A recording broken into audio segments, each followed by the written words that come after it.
नमस्कार, मैं आरबी सिंह यादव और आप देख रहे हैं मेरा YouTube channel RB Singh Yadav editor. आज हमने अभी पिछला वीडियो ममता बनर्जी की प्रेस कॉन्फ्रेंस का दिखाया, जिसमें उन्होंने नरेंद्र मोदी पर तमाम सवाल खड़े कर दिए और मैं समझता हूँ भारतीय जनता पार्टी ममता बनर्जी के किसी भी सवाल का जवाब देने के लिए तैयार नहीं हो सकती। कुछ हो ही नहीं सकता, चूँकि उन्होंने सवाल ही ऐसे पूछ लिए हैं। अब मैं आपको कांग्रेस पार्टी ने भी अब सवाल उठा दिए हैं, जिसका वीडियो हम आपको दिखाएंगे। जो सुप्रिया श्रीनेत हैं, उन्होंने पूछा है कि जो डेलीगेशन भारत से भेजे गए थे 51 देशों के लिए, उनका रिजल्ट क्या रहा, यह देश की जनता जानना चाहती है। अब ये बहुत बड़ा सवाल है, तो मैंने सोचा भाई कांग्रेस की बात भी आपके सामने रख दी जाए और भारतीय जनता पार्टी का कोई व्यक्ति शायद इस मुद्दे पर कोई बोलने के लिए तैयार नहीं है। चूँकि कोई जवाब ही नहीं है, तो शायद मैं समझता हूँ कि जवाब आना ही मुश्किल है। तो मैं पहले श्रीनेत को दिखा देता हूँ, उसको आप देख लीजिए। कुछ सवाल हैं जो भारतीय मीडिया नहीं पूछेगा, क्योंकि उसको तो फुर्सत ही नहीं है सरकार की ढाल बने रहने से। तो सोचा, मन में आया कि हम ही पूछ लेते हैं। ये जो 7 डेलीगेशन दुनिया के तमाम देशों में गए हैं, ये अंडर सेक्रेटरी और भूतपूर्व सदस्यों को छोड़कर कभी किसी राष्ट्राध्यक्ष से मिले अभी तक? तो कुछ सवाल हैं। ये डेलीगेशन कितने राष्ट्राध्यक्षों से मिले हैं? ये डेलीगेशन जहां जहां गए हैं, क्या उन देशों ने 2 टूक औपचारिक बयान देकर भारत का समर्थन किया है? क्या उन देशों ने खुलकर पाकिस्तान प्रायोजित आतंकवाद के खिलाफ बोला है?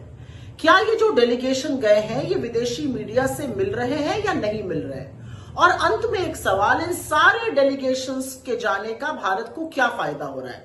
क्या हमारे पक्ष में एक माहौल बन रहा है? मुझे लगता है इन सवालों के जवाब मिलने चाहिए। डेलीगेशन मोदी जी ने भेजे हैं, विपक्ष ने उनका साथ निभाया है, लेकिन इसका रिजल्ट क्या हो रहा है, यह भी देश जानना चाहता है। सुप्रिया श्रीनेत ने साफ कह दिया कि जो लोग गए थे उसमें विपक्ष के भी लोग थे, सारे लोग थे, लेकिन उनके जाने के बाद विदेश से वो क्या लेकर आए, विदेश को क्या दे करके आए, ये सारी चीज़ें जनता के सामने आनी चाहिए। क्योंकि भारत की जनता चाहती है कि जो भी डेलीगेशन गए हैं उनके ऊपर जो खर्चा हो रहा है वो भारत की जनता का पैसा है, और उस पैसा सही ढंग से खर्च हुआ कि नहीं हुआ, ये सारी चीज़ें, या केवल दिखावा कि अटैची होटल में दिखाते हुए अटैची बाहर लाते हुए होटल से, यहाँ तक ही सीमित है। ये सारी चीज़ें जनता के सामने आना बहुत ज़रूरी है।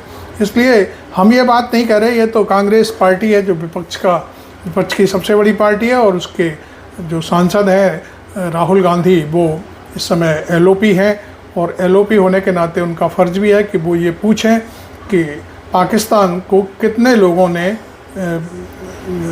ललकारा या लताड़ा, किसी का बयान कहीं छपा है या कोई क्लिपिंग कहीं से आई है, और ये जो सांसद थे इनसे किन किन देशों के राष्ट्राध्यक्षों ने मुलाकात की है, या ऐसे ही चपरासियों से मिलकर के सीधे वापस आ गए हैं। इस तरह के जो सवाल हैं वो तो उठते रहेंगे और उठने भी चाहिए। इसलिए मेरा आपसे अनुरोध है कि आप इस वीडियो को अच्छा लग रहा हो तो लाइक कर लीजिए, और चैनल आपको अभी तक आपने सब्सक्राइब नहीं किया है तो उसे भी कर लीजिए। Thank you very much. मैं आरबी सिंह यादव।